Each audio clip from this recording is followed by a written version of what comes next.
ოლიანკა ბერძნებით დასახლებული სოფელი იყო. მას შემდეგ, რაც მათ აქაურობა დატოვეს და სოფელი დაცარიელდა, მონასტერს ოლიანკაში დარჩენილი ერთადერთი ბერძენი პატრონობდა. მოგვიანებით ოლიანკა მასაც დაუტოვებია. თუმცა მანამდე საქართველოს პატრიარქისთვის მონასტერში წინამძღვრის გამოგზავნა უთხოვია. ოლიანკაში სამების ტაძრის წინამძღვარი დოროთე ყურაშვილის საკუთარი სურვილით რამდენიმე ბერთან ერთად წავიდა და მას შემდეგ სამი მღვდელმთავრის სახელობის მამათა მონასტერში წირვა-ლოცვა ქართულ ენაზე ტარდება. წავედით ჩვენ რამოდენიმე კაცი. ერთადერთი დანიშნულება მაგისი და მნიშვნელობა იქაური იყო, რომ ამ ყველაზე გამიტოვებული ხალხის ნუგეში. ვინც ჩამოდიოდა ყველას უყვირდა. ერთ-ერთი ოაზისი ძახდნენ იქ საერთოდ ქართული არაფერი არ იყო. ჩვენ რო ჩავედით ქართულად რო ვიკითხებ პარუსკი ბრატ პარუსკი მითხეს ქართული იყო საერთოდ არ არის ნაცნობი. თან იქაურო სომხურ მოსახლეობას არ უნდა ჩვენი ჩასვლა.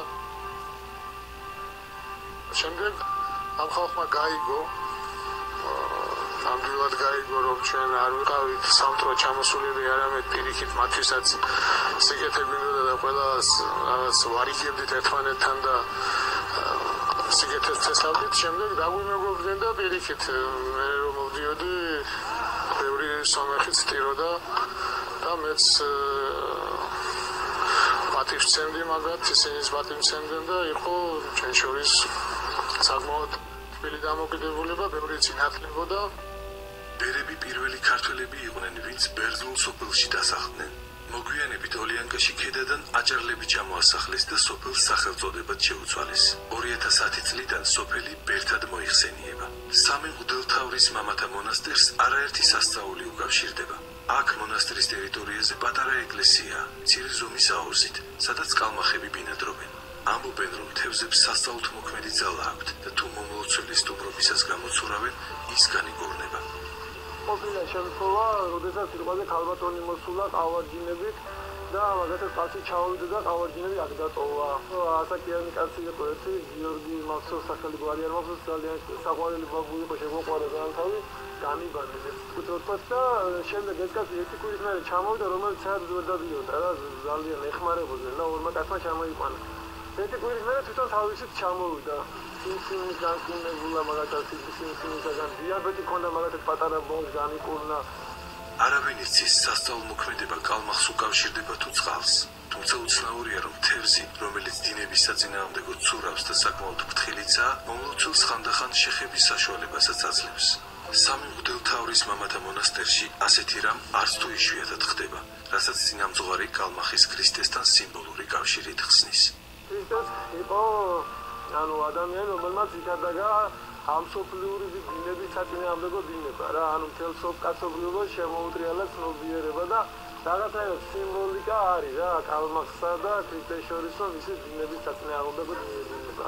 არც კალმახი და არც წყალი და არაფერს არ აქვს ის ძალა და ის მადლიერო სიტყვაზე ადამიანი განიკურნა, ეს ყველაფერი არის ღვთისაგან მიმიტებული, თავარია რწმენა, რამდენად რწმენის მიხედვით. აი ბიბლიაში არის მაგალითი, როდესაც ელია წინადარმეტყველი წყალის გასაკეთილშობილად ხის აგდებს, წყალში ელისე მაგალითად მარილს ყრის და ამ შემთხვევაში რაღაცნაირად ამ წყაროზე შეიძლება ითქვას, რომ კალმახების მეშვეობით ალბათ ნიჭება, მაგრამ აქ მარტო კალმახსაც ვერ ვიცი, იმიტომ რომ საყდარია, ხო და საყდრიდან გამოდის ეს წყალი და მოციქულობა ყველაზე სასაზღვრო ის მომხდარა, რომ ბევრი ადამიანი აქ მოსული, ხო საერთოდ წმენაში რო არ იყვნენ, უფრო ათეისტები შეიძლება რო იყვნენ, ესეთი ადამიანები მართლა რაღაცებზე დაფიქრდნენ და ზოგადად უფრო მეტად წმენაში მოვიდნენ.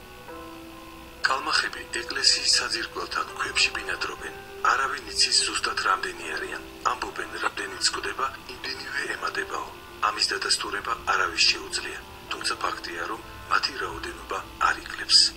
კიდე ძალიან ისეთი ფაქტი ერთ-ერთი, რომელიც აქ ხდება, მაგალითად წითელი პარასკევის მოგეხსენებათ არის მაცხოვრის ჯვარცმის დღეში რაც მომხდარა, რომ კალმახი იკლავს თავს, ესეთი შთაბეჭდილება რჩება რა, რომ ეს გამოეკანება და ძლიერად ეძახება ქვებს რა და ამატრიალდება სიტყვას მოკვდა მერე თუ ისევ გამოფრინდება ისევ გაეკანება და თავის მოკლის ცენებას აკეთებს, ესეთი შთაბეჭდილება იქნება და არ ვიცი კალმახს საერთოდ ემართება, მაგრამ მხოლოდ ისევ პარასკევს ხდება მსგავსი რაღაცა, სხვა დროს არ შეგვიმჩნევია.